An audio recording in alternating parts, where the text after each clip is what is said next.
Today, we have another interview in action from the conferences that just happened down here in Miami and Orlando. My name is Bill Russell. I'm a former CIO for a 16-hospital system and creator of This Week Health, a set of channels dedicated to keeping health IT staff current and engaged. We want to thank our show sponsors who are investing in developing the next generation of health leaders: Gordian Dynamics, Quill Health, Tausight, Nuance, Canon Medical, and Current Health. Check them out at thisweekhealth.com/today. Here we go. All right, here we have a little different interview. We have this is an interview from the HIMSS conference, but we're doing it early because Ryan and I couldn't get on the same schedule. We're too busy during the week, and we decided to just catch up here. So Ryan Witt with Proofpoint is here. We're going to talk a little cybersecurity. It's a cybersecurity. Ryan, welcome to the show. Always good to be here, Bill. Thank you. Ryan, I think top of mind for everyone has to be Russia, Ukraine. What's going on there? You're in the cybersecurity space. Healthcare, I talked to a bunch of CIOs. They're on a heightened state of alert. I looked at one CIO, our CISO, who was at the previous event, at the Vive event. He looks like he hadn't gotten out of the office for the last 3 months. Right. And that might even be 6 months. I mean, it's been a tough slog for these CISOs for the last couple of months, hasn't it?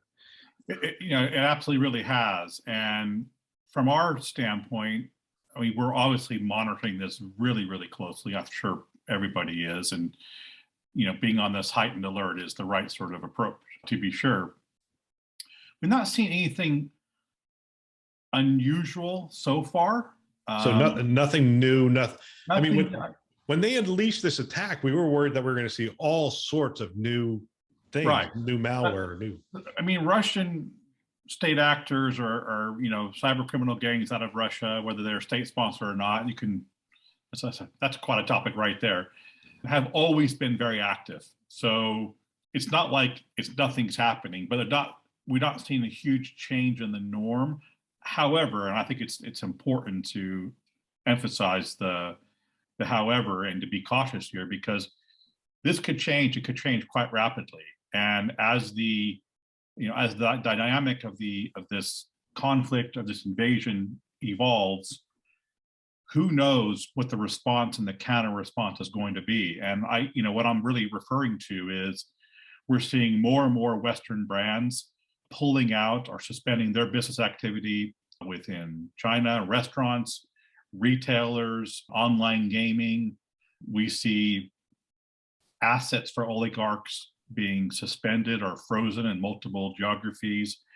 And as this happens, you just don't know what the reaction is going to be from Russia as a result. To what degree do they start pointing some of their cyber security events towards the West and towards those organizations, or to those countries who are seen to be causing hardship within Russia? So I just don't. Do we have a sense of volume? Has the volume gone up at all? We watch this really, really carefully. We haven't noticed nothing that's noteworthy. We definitely saw prior to the invasion, we saw an uptick in DDoS account attacks on Ukraine. We saw an uptick in account takeover, where somebody purports to, or somebody takes over somebody's account and then is sending emails on their behalf. So, but again, that was really leveraged against the Ukrainian government and ministries and institutions. But in terms of what's happening outside of Ukraine, we haven't seen a whole lot. But when I think about like what Anonymous is doing, Anonymous being this decentralized organization that are pointing their activity, squarely towards Russia, or the Ukraine establishing this kind of what they call the Ukraine IT army, which is just kind of like this volunteer sort of cyber peeps and hackers who are white hat hackers who are joining forces to go launch attacks. And then that combined with the suspension of business with so many Western brands, you just have to wonder at what stage the response from Russia is not just targeting Ukraine, but it's going to be more broad. But we haven't seen a whole lot so far. So that's kind of the encouraging thing. But I just want to emphasize it's always been pretty active. So. Yeah, well, so there's part of me. I want to get to healthcare here in a minute, but sure. in in a conflict, in a war like this, I tell people, it's a conflict if you're looking at it from the United States. It's a war if you're living in the Ukraine right now, and the bombs are going off around you. But in the physical, it's obvious. It's like, get underground, get in your bunker, don't walk around on the streets.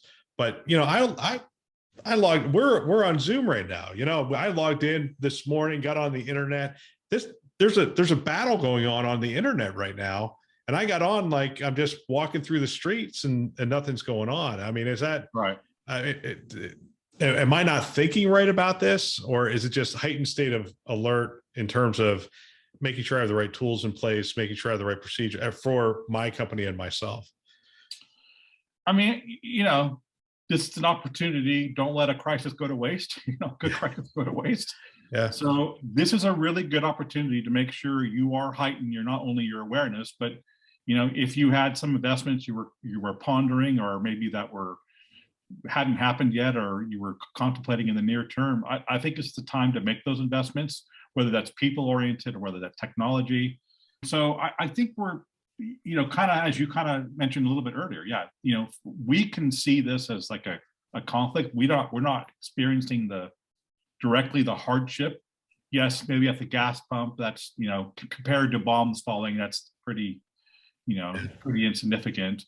But I think in terms of like what's going on, it's not that problematic yet, but this can change really, really quickly, right? And I think that's where we need to be ultra concerned. I mean, I noticed that there was and this is like saying a very small incidental example, but one of the very large online gaming companies, mobile gaming companies, suspended all their Russian accounts, millions and millions of users. And so if you're in Russia and you no longer can use your game or whatever, okay, that's not the end of the world. Obviously, it's not like bombs are falling on you. But how many of these dominoes have to fall? McDonald's suspended their Starbucks is suspended, Apple suspended. I know. I was just thinking. I mean, the credit cards were suspended. Right. Netflix is suspended. I mean, they have been. I'm sure some things haven't been suspended, but it almost feels like we've cut them off from the world. Right. I can't imagine what that's doing in the households and whatnot. I think what we hope is happening is that the Russians are sitting around and saying, "Hey, I'm not sure I like our leadership and where they're taking us." Right. And I think that's the intended consequence. And that might be a very positive outcome ultimately. But along the way, they might target those organizations from a cyber standpoint who have, or not target those organizations, just target just the West generally, trying to also inflict some pain. So I think that's where we have to be really sensitive to what's going on, and the heightened awareness should be really, really top of mind. Do those attacks look different? So healthcare now, we're getting back to healthcare. Do those attacks look different if I'm a CISO? Are they, ransomware is about money. Those kinds of attacks aren't necessarily about money. They're more about, it's retaliation of some kind, and it's about causing havoc. Do they look different? Do they feel different? They can actually. And one thing I didn't want to mention a little bit. So we're seeing definitely an uptick in what we call wiperware. So wiperware being a version of ransomware, but as the name implies, you wipe the data.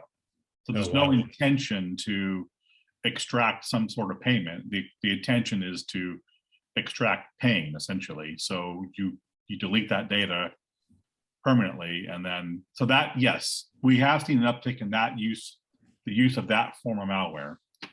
So that's something we should be particularly concerned about. How is that delivered? Is that delivered through the same way, or are they using a little different? Same mechanism. I mean, essentially, it goes back to credentials are the nirvana state, right? If you could get someone's credentials, particularly somebody who has good access or solid credentials into the environment, then you're in the network, you're in the health IT network, you're in the network, and then you have the ability to move laterally, you have the ability to do reconnaissance, and you have the ability then to go decide what is the best form of malware that's available. And I think one of the changes we just seen more broadly in the cybersecurity landscape is the sophistication at the level of exploits that are now available in the black market. So it's not just you have this one sort of bad actor or threat actor who really focuses on ransomware, really focuses on fraud attacks. Now they're like, I just want to get in. I want to figure out what's my most impactful or my best ROI, and I will launch various forms of attacks. But the key is to get in, and the easiest way, the most impactful way to get in is to steal someone's credentials. And there's still the front door is still email, right? Largely. I mean, if you have systems that are pointed to the network or they're not protected adequately, if you're not using multi-factor, there are other ways in, but the easiest way in, the one that requires no real technical knowledge at all, is putting together some sort of compelling email or just asking for the credentials. They'll give it to you. Right. Or writing a lot of emails over time, asking for different pieces of information that allows you to formulate the puzzle. It's amazing. This is my last question. I mean, we don't have a lot of time in these interviews, but I appreciate you making the time for this.